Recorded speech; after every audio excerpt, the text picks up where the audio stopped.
Earlier this year, I showed you guys the hybrid version of America's best-selling car.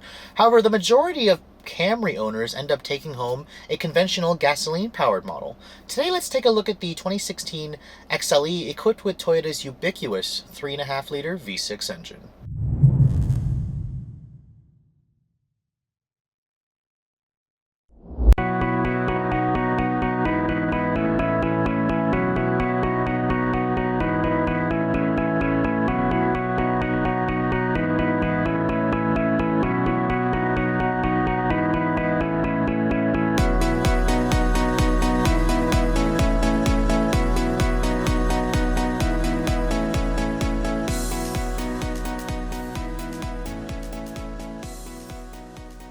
Now, as most of you know, the Camry got a pretty extensive overhaul for the 2015 model year. And if you guys know this generation Camry, it's been around since 2012. This represents the 7th generation of Toyota's bread and butter family sedan. And the Camry has always been, for the long time, America's best-selling car. Toyota consistently moves over 400,000 units every year. It outsells every other family sedan on the market, including the Honda Accord, which is always usually a close second, followed by the Nissan Altima. Now, Toyota gave the Camry a pretty extensive overhaul for 2015 in order to keep it fresh in lieu of new competition. For 2016, the company's pretty much standing pat with the Camry. There are newer versions of the Accord, redesigned Optima, the refreshed 6. So Toyota does have a lot of competition in this space. And with the 2016 Camry, they do have a vehicle that still manages to stand out from the crowd, regardless of the fact that you're looking at the Toyota badge on the front of this vehicle. Now, speaking of the design, you're going to immediately notice the Lexus-like front. Now, this XLE model is what I'd like to say the top-of-the-line Camry.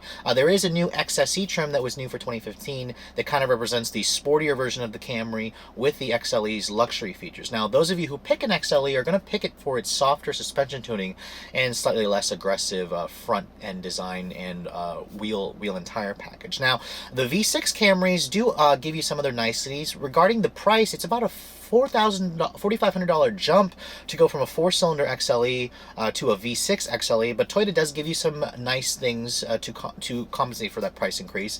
LED headlights come standard. These are LED low and high beam headlights. My particular tester also has automatic headlights, but the headlights actually do not swivel, so some of the competitors do offer that feature. Now, you can see the grille of this new Camry is definitely very bold. Toyota basically got sick of enthusiasts like myself criticizing the Camry for being a bland washing machine of a transportation appliance, so they have given this car a new look. Every panel is pretty much different from the 2014 model, except the roof, but really the overall silhouette of the Camry still looks like a sedan. This isn't gonna make you think that you drove or you bought like a 4-door swoopy coupe, such as like a Ford Fusion or the previous generation Hyundai Sonata with its coupe-like styling. Now, the 17-inch wheels on the XLE model are a little bit smaller than the 18s you're gonna get on the XSE, and they are a little bit more conservative. They have a nice dark silver finish to them, and it does translate to a softer ride quality. XLE, as you guys know, does give you a softer suspension tuning versus the more sport-oriented XSE and SE trims. Now, the Camry's size is about 191 inches long, 109-inch long wheelbase. It sits basically right in the middle of the pack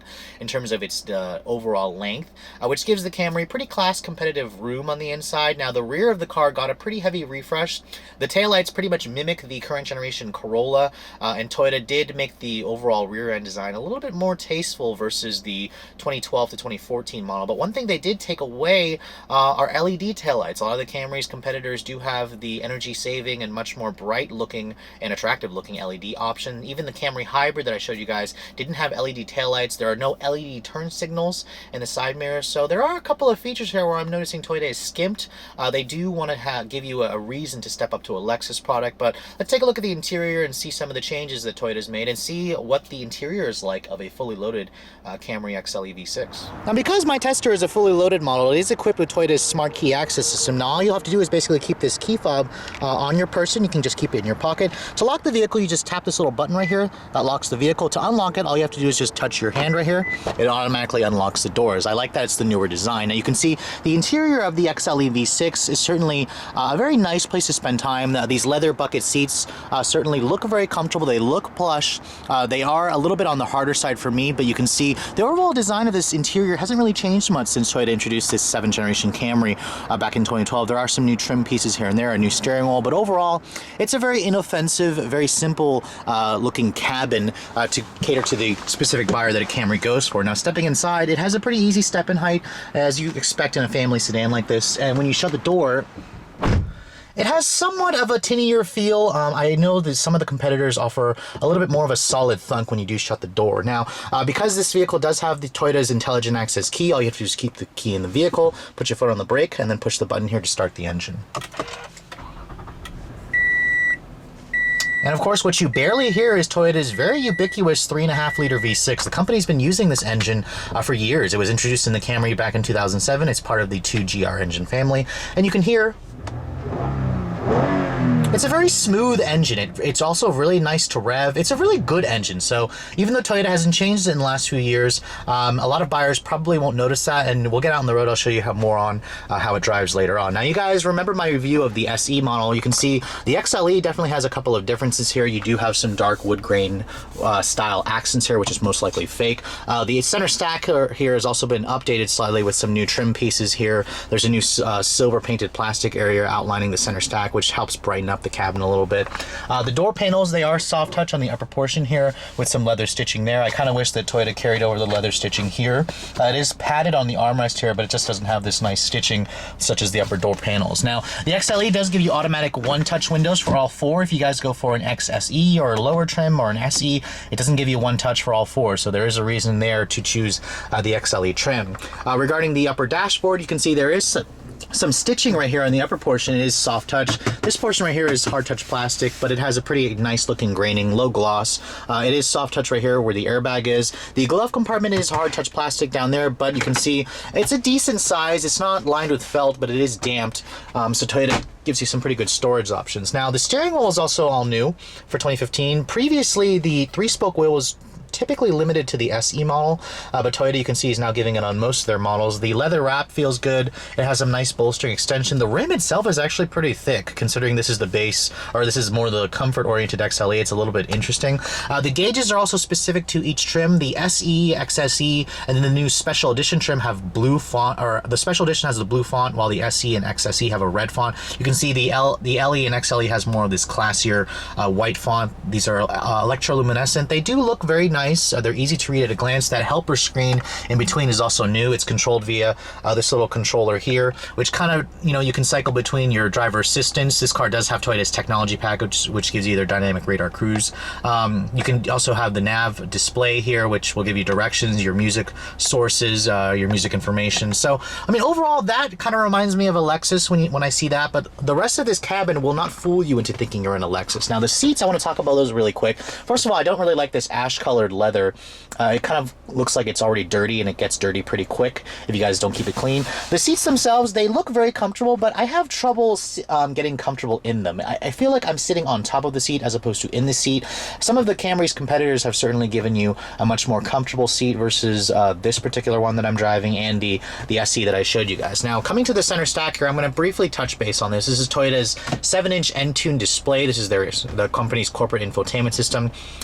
They haven't really updated it in the past couple of years. The screen is looking a little bit on the small side compared to the 8-inch screens that I'm seeing in some of its competitors. But you can see here, when you go to the apps button here, Toyota basically puts all of your different apps there, such as your phone, audio. For some reason, they put navigation in the app button. I kind of would have preferred just a separate button for nav, since this vehicle does come with nav. But you can see when you click the nav button here, this is Toyota's older map display. It's not like the more elaborate systems you're going to find in Lexus. It gets the job done, but it reminds you that the Camry is built to a certain price point. This is not a entry-level luxury car like you may get that feeling in a Mazda 6 or a Honda Accord or a Kia Optima or Hyundai Sonata. Now, looking at the audio sources here, you can see Toyota's touchscreen display works relatively quickly. I like this split screen layout here. When you click the home display, it'll basically show you your nav on the right side, your music on the left side. In typical Toyota fashion, they basically don't want you to touch this while you're driving, so if you try to input any kind of destination into the nav system while you're driving, it's going to basically block you out, so you're going to be forced to use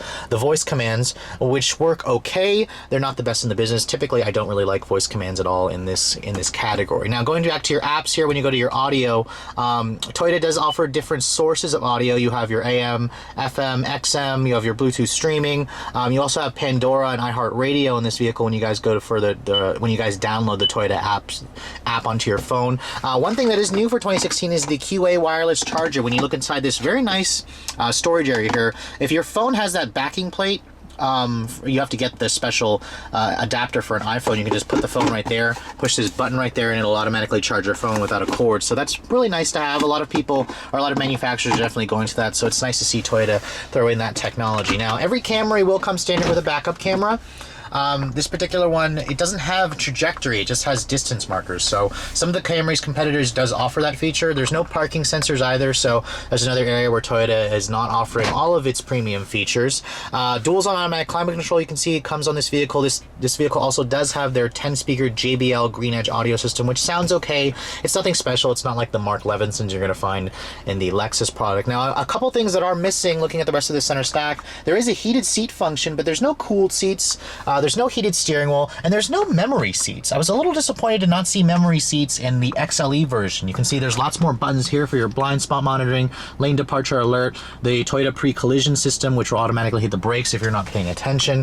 The 6-speed automatic in this car is basically the same automatic they've been using for years. It's a decent transmission. I'll get out on the test drive more and show you guys how it drives. It could use a little bit more of a reprogramming to give it a little bit quicker responses. You can see a sunroof does come standard on the V6 models. It's just a standard sunroof. It's not like the big panel roof that you guys found on the Hyundai Sonata, for example. But I mean, overall, the armrest here, it does give you some decent storage down there. The lid itself does slide and adjust. It's leather padded. So, you know, in terms of the overall feeling of this cabin, this is probably where the Camry feels the most dated to me, just because a lot of the competitors offer a much more classier premium ambiance and more features for your money. But if you guys prefer the simplistic nature of this, you're going to probably prefer the Camry. Just know that some competitors that you're going to, you know, test drive or take a look at do offer a lot more bang for your buck and a lot more style for your buck too.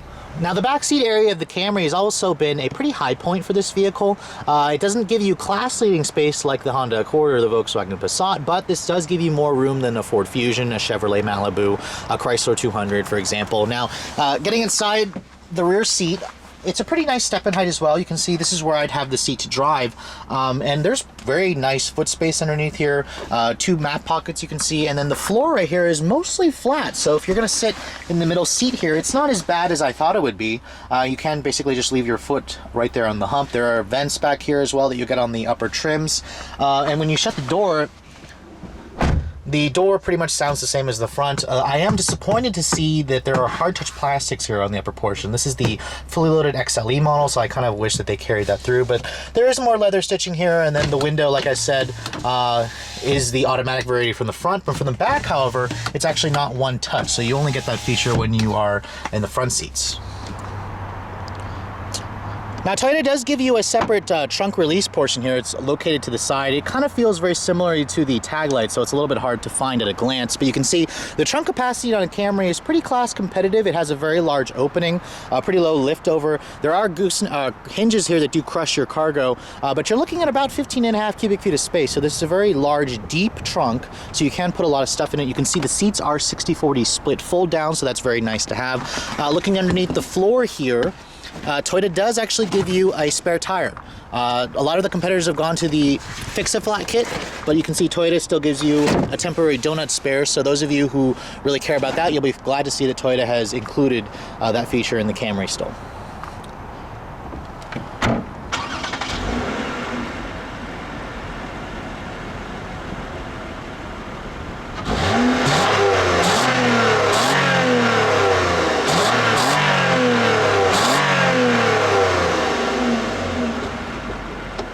Underneath the hood of this family sedan, you're going to find a pretty potent engine for the class. Now, this is probably one of the reasons why you may choose a Camry, those of you who prefer smooth 6-cylinder power. Now, this 3.5-liter 2GR FE motor has been around for a few years now. It still only has port injection. There's no turbos here. It's a pretty simplistic motor, just double overhead cam and variable valve timing. It still makes the same 268 horsepower and 248 pound-feet of torque, which is roughly 10 less than the Honda Accord for example. And then if you guys really want the most bragging rights, the Chrysler 200 has 295 ponies. But the Camry is relatively light on its feet. The curb weight of this vehicle is about 3,450 pounds.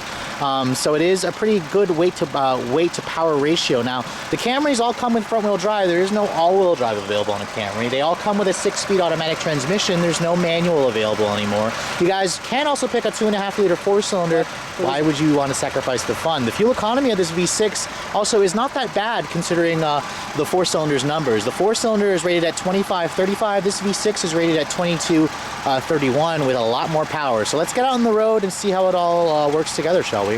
Now, everyone tends to know how bad a rep these Camrys get for being a boring transportation appliance for people who really don't care about driving. However, I've always had a pretty big soft spot for the V6 version of any family sedan, and the Camry is one of the last ones on the market to still offer one. So let's take a look and see how it performs with the V6.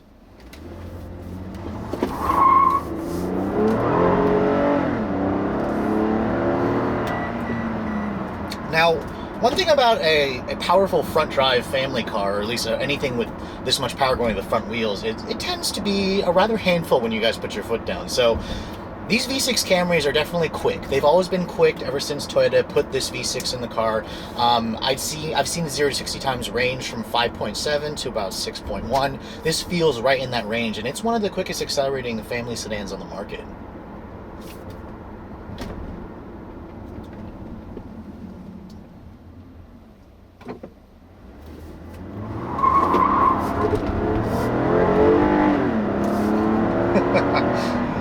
As you guys can see, I really had to remind myself just how much I needed to hold on to the wheel when you do put your foot down. Now, handling has never been the Camry's strong suit, and this XLE model is the more comfort-oriented Camry in terms of the suspension tuning, in terms of the steering. So you definitely feel a somewhat floatier ride versus the SE hybrid that I showed you guys. So if you guys are looking for the sportiest Camry, I'd recommend checking out the XSE trim or the SE trim, and definitely go for the 6-cylinder engine if you guys want the power.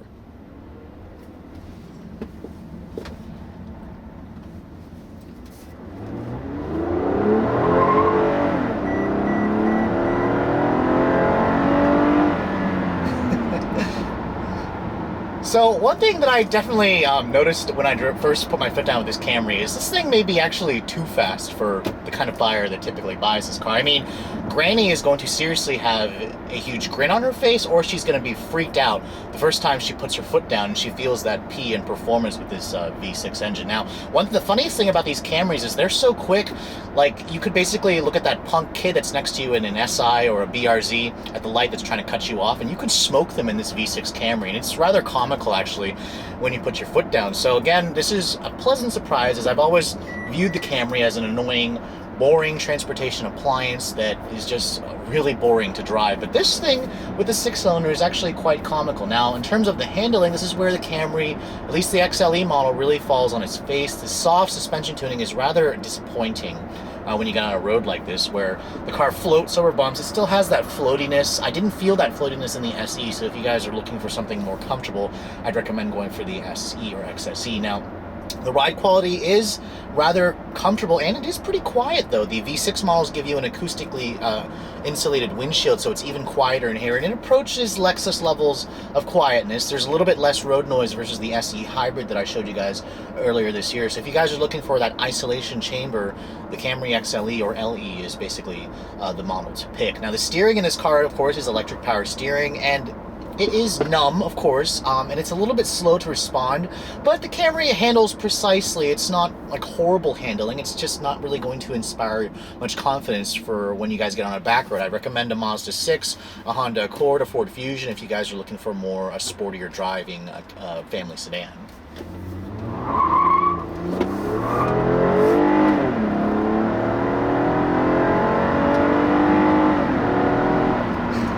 Now again, I've sampled this V6 in many different Toyota products, and I was probably really disappointed in it when I drove an IS 350 with all-wheel drive in that combination.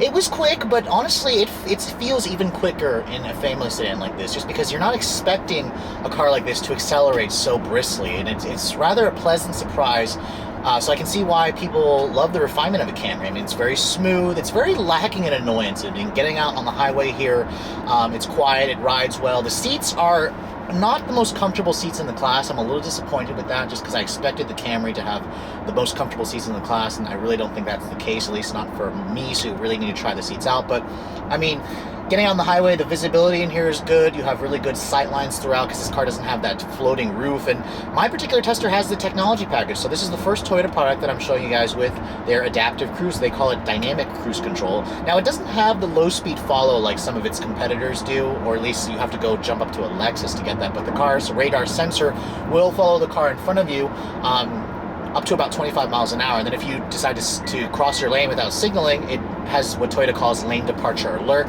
It's a passive system, it's not active. The Honda Accord gives you the system where it'll actively steer you in the lane, so it's another thing that the Camry still kind of falls behind. And in fact, Toyota in general was pretty late to the game for driver assistance tech. So it's nice to see Toyota's finally caught up, but they're still not class leading in terms of that overall department. Now, for the fuel economy for this V6, after my week's worth of testing, is rather impressive actually, considering the power that this gives you. I've been averaging about 22 miles per gallon in mostly city. Combined, I've been getting about 27, so it is pretty good in terms of efficiency. I mean, this is comparable to what you're going to get with those turbo 4-cylinders that some of the competitors offers, and this will smoke them in a straight line, and it also sounds pretty good. Toyota's V6 makes a very nice noise. It's very comparable to the noise that you're going to get with the Accord in its 6-cylinder engine.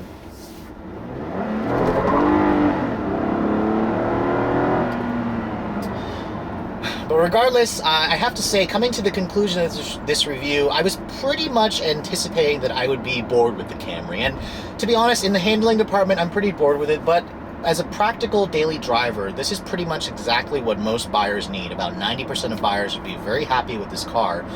It's smooth, it's quiet, it's roomy, it gets good gas mileage, it has a big trunk, it blends into the crowd. Even with Toyota's new Lexus spindle grille on the front, this car still blends into the crowd, so you can speed along and police probably won't notice you. They're going to pull over the guy in the Lotus that's speeding in the yellow Lotus instead of the silver Camry V6, even though those two cars technically have the same engine. Anyways, regarding the price of this vehicle, a Camry still starts at around $23,000 for a base LE model. Of course, that's for the base model. The XLE that I'm driving here is quite a bit more. Now, first of all, to make the V6 upgrade, if you guys want that 6-cylinder, you're going to have to spend at least $4,600 more than a comparable 4-cylinder. Now, it does give you a couple of other features like a sunroof.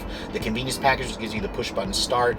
Now, if you factor in, add those into a 4-cylinder, those packages, the price jump is roughly about $2,500, which puts it in line with its competitors. An Accord costs you about $2,000 more for the V6. Now, my XLE starts at around $33,000 for the XLE V6. My tester also has the tech package for about $800, $500 for the blind spot monitoring and cross traffic alert, and then there's a safety connect package for $500. All in, my tester's about $35,650, and that's the most fully loaded Camry, gasoline Camry you can buy. So it is expensive. It puts it right on the top of its class, and Accord Touring is that same money. But overall, I think Toyota isn't the value leader per se. The Hyundai Sonata or Kia Optima twins, they definitely give you more features for your money for the same or a little bit less money. But those of you who favor a traditional driving style, you like a V6, you smoothness of it, you like the longevity of the Camry name with the Toyota badge, and you prefer a more comfort-oriented drive, the Camry is certainly, of course, still worth a look. Now, those of you who definitely get bored with something like this, I'd recommend checking out a Honda Accord with a 6-cylinder or the Mazda 6. I mean, those two are technically my favorites in the class, but the Camry, again, is not far behind. It's really a close third, and it really comes down to what your personal preferences are. There isn't really a bad choice in this segment. Just know that you really need to test drive all the competitors and see which one best suits your style and your needs in a family vehicle. Anyways, if you guys are looking to see the latest cars I'm testing, make sure you follow me on Instagram, like us on Facebook, and keep subscribed to the YouTube channel for all the latest reviews. Thanks so much for watching, guys. I'll catch you all in the next video.